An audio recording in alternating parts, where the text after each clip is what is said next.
YouTube, what's poppin'? It's Ryan. I am formally requesting a trade to ESPN Milano. Back with another video. And before we start, if you like this channel, make sure to subscribe. 97% of you aren't subscribed to the channel, so make sure to click that subscribe button. We also have writers producing articles every single day, as well as weekly podcasts and social media accounts, all of which are linked in the description down below, so make sure to go check those out. Today we're talking about the New York Jets, and I would like to preface this by saying this is assuming that Jamal Adams is still on the team.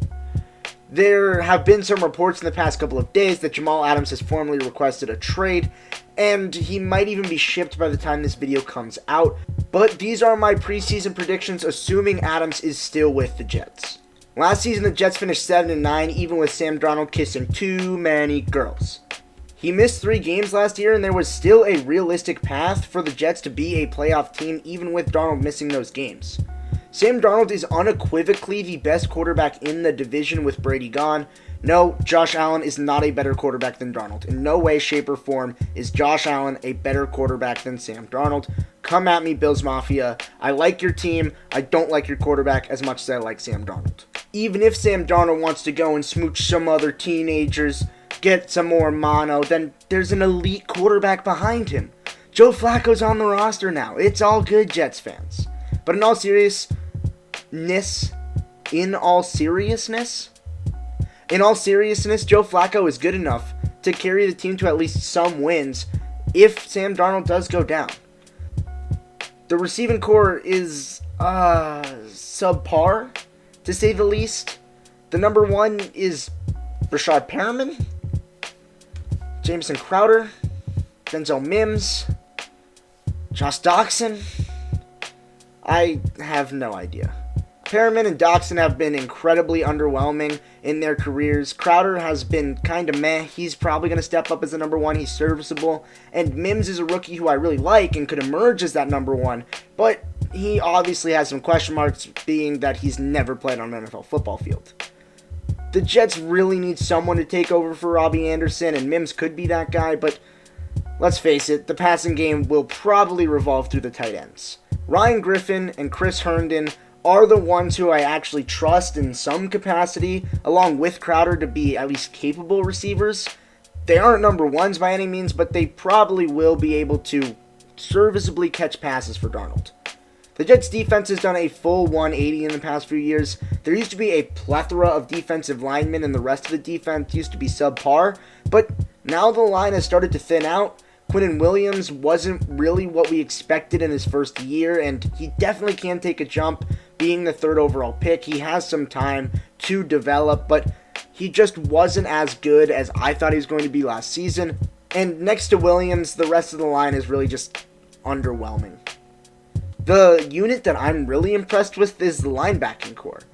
Avery Williamson, he didn't play in 2019, but he definitely plays a big role when healthy. CJ Mosley should return to starting status when he comes back, having only played in 2 games last season, and he's joined alongside his running mate in Baltimore in Patrick Owusu, who was added during the offseason.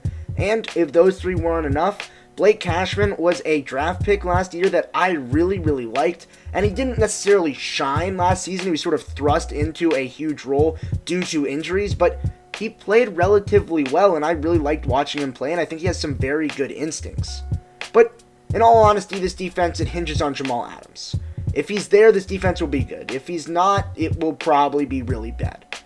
Marcus May is the number 2 safety alongside him, and he can be a serviceable number 1 if need be, but he definitely isn't Adams. And then you look at Ashton Davis, who's going to have to step up if Adams is gone, and he's another rookie that's a big question mark. And the corners are another group that's just kind of okay, and a lot of questionable things are going on there. Pierre Desir, Brian Poole, Blasson Austin, they're there. They play well. I don't trust any of them as number 1s. I don't even really know if I trust any of them besides Desir as a solid number 2. It's going to be rough in the secondary if Jamal Adams isn't there. Getting into the schedule, it starts out very difficult for the Jets. Their first 8 games are almost impossible. They have to travel to Buffalo, to Indianapolis, to LA against the Chargers, which admittedly isn't much of a road test, but the Chargers are still a good team, and then they have to travel to Kansas City. That's going to be a difficult road stretch, and on top of that, it's not like their home games are that much easier either. They have to host San Francisco, Denver, Arizona, and Buffalo, all of which I think are going to be playoff teams. The start of the schedule for the Jets just isn't in their favor, and I think they're going to start off 2-6. I just don't think that they'll be that good. But as tough as the beginning of their schedule is, the back end of their schedule is just as easy. The second half of their schedule only has one team that I think is a surefire playoff team, which is Seattle. You can make the argument for Vegas or for Cleveland or for the Rams, but I just don't think they're there. And I think after that 2-6 start, they go on a 4-game winning streak against New England, Miami twice, and Vegas to put them at 500 with a chance at the playoffs. A road trip to Seattle will be very difficult, and I think they'll drop that game. But I think New York wins 2 of the last 3 at least to put them at 8-8 on the year. They're going to be competitive for the playoffs, no doubt. Will they get there or not? It's yet to be seen, but I see them in a very tough fight for that 7th seed. I think they barely do miss the playoffs, but they definitely are contenders. The Jets could finish anywhere from 6-10 to 10-6. Sam Darnold is good enough to carry this team to probably at least 6 wins to keep them competitive in most of the games, as long as he doesn't see too many ghouls and goblins or ghosts.